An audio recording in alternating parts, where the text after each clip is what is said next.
起点有多高，摔得就多惨。他在切尔西待了10年，却只踢过3场正式比赛。18岁前，他是巴西国少核心，是足球游戏大妖，是被非法官方钦点的新卡卡。18岁加盟豪门后，却成了被切尔西外租7次，经常连固定号码都没有的出租车之王。别人离开效力10年的俱乐部，大都是以球队传奇身份，但对于皮亚松而言，他离队时甚至会有新车迷问：我们队有这号人物？被过分的捧杀，过度的关注，确实会破坏一名天才自我定位。前切尔西球员皮亚松刚刚加盟了波兰2级联赛，留给这位天才的球队已经不多了。如果提及10到12年的巴西才俊，内马尔断崖式领先，而卢卡斯皮亚松基本是领先第2梯队。皮亚松去欧洲之前其实没踢过一场巴甲，他成名完全是在国际比赛上。当时身高1.8米，拥有中锋射术、边锋速度和前腰技术的皮亚松，踢南美和非法 U17 比赛基本如同开了无敌挂。他代表巴西 U15 和 U17 出战22场，完成了14球9助攻，制造23球的壮举。他当时最知名的一粒进球是在世少赛上一脚爆射，皮球竟然射穿球网。非法为了捧这名自家世少赛成名的天才，直接在官网醒目位置挂上了他的视频和图文采访，颜值够高，主踢前腰，和卡卡一样出自圣保罗。非法记者迫不及待将其称为新卡卡。国际足联都知道，这么写有流量啊。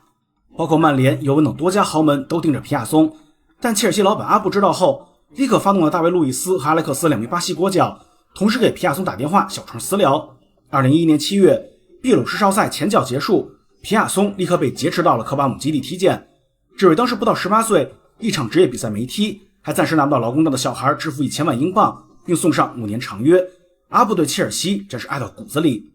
等劳工证的日子里，皮亚松一边梦想着2年后的巴西世界杯，一边在121联赛半年制造10球，随后又在12年夏天面对大巴黎的季前赛上完成了自己的蓝军处子球。12-13赛季，皮亚松已经偶尔能出现在蓝军替补席上，在切尔西8-0战胜维拉的比赛中，完成英超首秀的他送出一次助攻。比赛最后时刻，老大哥奥斯卡还把点球让给了他，只可惜皮亚松没能罚进。点球不中，似乎就预示了他切尔西生涯不会很顺利。上半年皮亚松踢了2场英联杯和1场英超，3场比赛他就送出2次助攻，其实表现相当不错，但不能怪主教练不给机会。皮亚松也不太可能从奥斯卡、阿扎尔、马塔手中靠实力抢到时间。不甘心继续踢 U21 联赛的皮亚松想留在蓝军，似乎只有外租一条路。他离队时或许不会想到，那是自己唯一半个在蓝军一线队注册的赛季。13年冬窗，皮亚松租借去了西甲马拉加，并在这里留下了和卡卡那张著名的合影，但可惜他还是无法立足西甲。半年后又被租借到了切尔西2队荷甲维特斯，在这里已经20岁的皮亚松终于完成了一个还不错的赛季，11球8助攻，至少看起来算是达标了。然而荷甲当大腿不等于能在切尔西比赛。14-15赛季他又租借去法兰克福，第1个月就打进一脚技惊四座的远程任意球，但很快法英也不用他了。皮亚松似乎什么都会一点，但无论是传球、射门、速度、推进和传中，哪项都不突出。一个没有长板的攻击手很难留在5大联赛。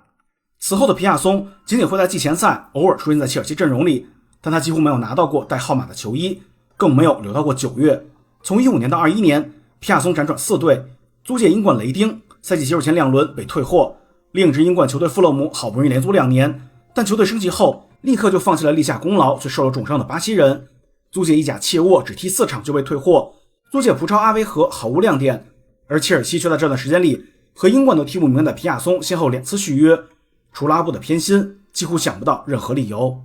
21年冬窗，皮亚松终于离开了这支他效力10年的球队，彻底解脱。他在足坛最后一次高光是当年的葡萄牙杯决赛，他打进了一粒精彩吊射，帮布拉加爆冷战胜了本菲卡夺冠，而这距离他2011年帮巴西捧得U17美洲杯冠军正好过去10年。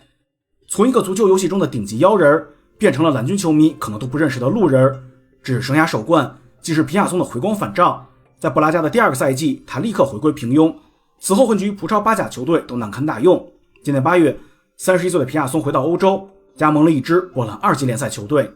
皮亚松的高开低走更多的是生涯规划问题，世少赛的巴西人不可能没东西。如果从葡超荷甲起步，稳扎稳打，逐渐释放潜力，或许他未来不仅会有能力立足5大联赛，甚至入选国家队踢上世界杯也真不是乱说。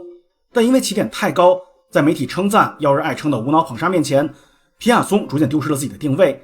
他或许是真的想留在英超，或许是舍不得蓝桥的高薪。皮亚松一直不放弃他切尔西球员的身份，更愿意租借而非转会，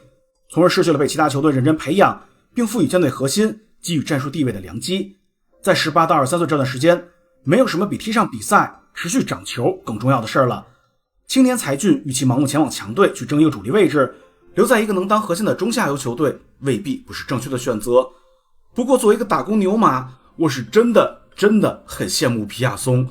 能拿到他这种豪门10年长约，只要不乱造，定衣食无忧了。